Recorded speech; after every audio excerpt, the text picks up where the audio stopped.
Pada kesempatan kali ini saya akan menyampaikan materi tentang pendidikan karakter dan tata krama di masa pandemi COVID-19. Semoga setelah menerima materi ini kalian dapat melakukannya dalam kehidupan sehari-hari, baik di sekolah, di rumah, dan di masyarakat. Mari kita simak tayangan berikut ini.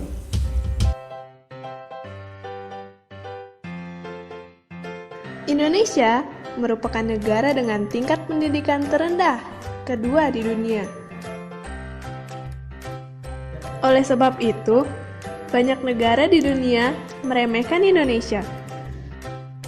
Lalu, apa yang harus dilakukan agar pendidikan di Indonesia semakin meningkat? Yaitu dengan pendidikan karakter bangsa. Pendidikan karakter bangsa merupakan pembelajaran etika, moral, dan sikap bagi peserta didik. Dan apa saja karakter yang harus dimiliki peserta didik? Anak-anak, kalian sudah menyaksikan video yang di atas? Lalu, apakah kamu tahu apa yang dimaksud dengan pendidikan karakter? Nah, Ibu akan jelaskan singkat mengenai yang dimaksud dengan pendidikan karakter. Pendidikan karakter merupakan bentuk kegiatan manusia yang di dalamnya terdapat suatu tindakan yang mendidik diperuntukkan bagi generasi selanjutnya. Sedangkan tujuannya untuk membentuk, menyempurnakan diri individu secara terus-menerus dan melatih kemampuan diri demi menuju ke arah hidup yang lebih baik. Nah, anak-anak masih ingat tidak dengan nilai yang utama dalam pendidikan karakter? Ada berapa? Mungkin kalian tahu. Ya, nilai utama dalam pendidikan karakter saat ini yang Ibu akan tekankan yaitu ada 5. Yang pertama adalah religius. Kedua, nasionalis. Ketiga, mandiri. Keempat, gotong royong. Dan kelima, integritas. Kalian masih ingat enggak apa yang dimaksud dengan religius, nasionalis, mandiri, gotong royong, dan integritas? Ibu akan bahas ya. Religius merupakan nilai karakter yang mencerminkan keberimanan terhadap Tuhan Yang Maha Esa. Sedangkan nasionalis, nilai karakter yang terdapat di dalamnya merupakan cara berpikir, bersikap, dan berbuat yang menunjukkan kesetiaan, kepedulian, dan penghargaan yang tinggi terhadap bangsa. Mandiri, nilai karakter yang ada di dalamnya merupakan sikap dan perilaku yang tidak bergantung kepada orang lain. Nah, anak-anak, nilai gotong royong contohnya adalah pada saat kalian melakukan piket di sekolah. Sedangkan nilai integritas akan ada penilaian harian yang diberikan oleh Bapak Ibu guru. Pada saat itu kalian melaksanakan penilaian harian dengan jujur. Dalam arti kalian tidak usah tengok kiri dan tengok kanan. Jadi apa yang sudah kalian pelajari, apa yang sudah kalian dapat, berusahalah untuk mengerti dan menjawab setiap materi ulangan dengan benar. Nah, anak-anak, mari kita mulai dari definisi tata krama. Definisi tata krama, secara harfiah tata krama berasal dari kata tata dan krama. Tata adalah adat, aturan, norma, dan peraturan. Sedangkan karma, sopan santun, kelakuan, tindakan, dan perbuatan.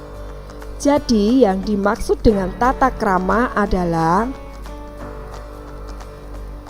aturan-aturan yang berlaku baik tertulis maupun tidak tertulis dalam pergaulan manusia. Tujuannya adalah untuk saling menghargai, menghormati, dan melayani, sehingga pergaulan menjadi menyenangkan. Nah, anak-anak, apabila kita memperlakukan orang lain sebagaimana kamu ingin diperlakukan, kalau kamu menghormati orang lain, kamu pun akan dihormati. Mari kita melakukannya di dalam hidup kita sehari-hari, baik di dalam keluarga, bersama teman, maupun di sekolah. Nanti pada saat kalian masuk sekolah. Yang kedua, prinsip tata krama. Prinsip tata krama ada 3. Yang pertama, respek dan toleransi. Kedua, empati. Ketiga, kejujuran. Respek dan toleransi berarti kita menghargai orang lain, peduli dan memahami orang lain apa adanya. Sedangkan empati berarti meletakkan dirimu di pihak orang lain. Sebelum kamu bertindak ataupun berucap, harus berpikir dahulu. Sedangkan kejujuran melakukan dan mengucapkan kebenaran sekalipun itu menyakitkan. Nah, yang ketiga adalah manfaat tata krama. Di sini Ibu membagi menjadi 4, yaitu membuat seseorang disegani, dihormati, disenangi. Yang kedua, menjadikan hubungan baik dengan orang lain. Yang ketiga, memberi keyakinan pada diri sendiri dalam setiap situasi. Sedangkan yang keempat, dapat memelihara suasana yang baik di lingkungan keluarga, sekolah, kantor, dan masyarakat. Yang keempat, macam-macam tata krama. Yang pertama, tata krama di sekolah. Yang kedua, tata krama di rumah. Ketiga, tata krama dalam masyarakat. Tata krama di sekolah, pada saat nanti kita sudah mulai pembelajaran, kita akan bertemu dengan warga sekolah. Bersikaplah sopan dan menyapa dengan hormat. Mengucapkan terima kasih apabila kita ditolong. Tidak mengejek, menyindir, dan mengolok teman.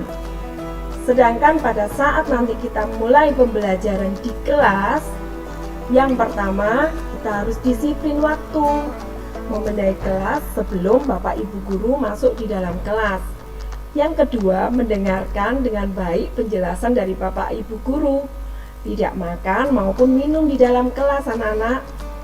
Yang ketiga, meminta izin dahulu bila mau keluar masuk kelas. Mungkin kalian mau pengen pergi ke toilet, izinlah dulu kepada Bapak Ibu Guru yang ada di kelas waktu itu. Anak-anak, sekolah kita mempunyai 5S sebelum pandemi. Yang pertama, senyum. Yang kedua, salam. Yang ketiga, sapa. Yang keempat, sopan. Dan yang kelima, santun. Di saat pandemi seperti ini, sekolah kita punya 3S. Yang pertama, selalu disiplin jaga jarak. Yang kedua, selalu disiplin pakai masker. Yang ketiga, selalu disiplin cuci tangan dengan sabun setelah beraktivitas. Nah, di sini sekarang Ibu akan menjelaskan tata krama berbicara. Yang pertama, jangan mengatakan kata-kata yang dapat menyinggung perasaan orang lain. Yang kedua, hendaklah berbicara jujur, terus terang apa adanya. Yang keempat, jangan menyindir, berlagak sombong, dan merendahkan orang lain. Yang keempat, hendaklah mengucapkan terima kasih atas pertolongan atau pemberian orang lain. Yang kelima, sewaktu orang tua berbicara, hendaklah mendengarkan dengan penuh hormat. Yang keenam, jangan menyela pembicaraan orang lain. Ingat ya nak, ada tata krama pada saat kalian berbicara dengan orang lain. Yang keempat, di sini Ibu akan menyampaikan tata krama berbusana. Yang pertama, menggunakan seragam sekolah pada saat kamu bersekolah. Yang kedua, menggunakan sepatu hitam dan kaos kaki. Yang ketiga, menjaga kebersihan dan kerapian baju. Yang keempat, memakai masker dan menjaga protokol kesehatan. Nah anak-anak, ada tata krama makan dan minum juga loh. Yang pertama, tidak boleh berbicara saat mulut kita terisi makanan. Yang kedua, mengunyah mulut harus tertutup.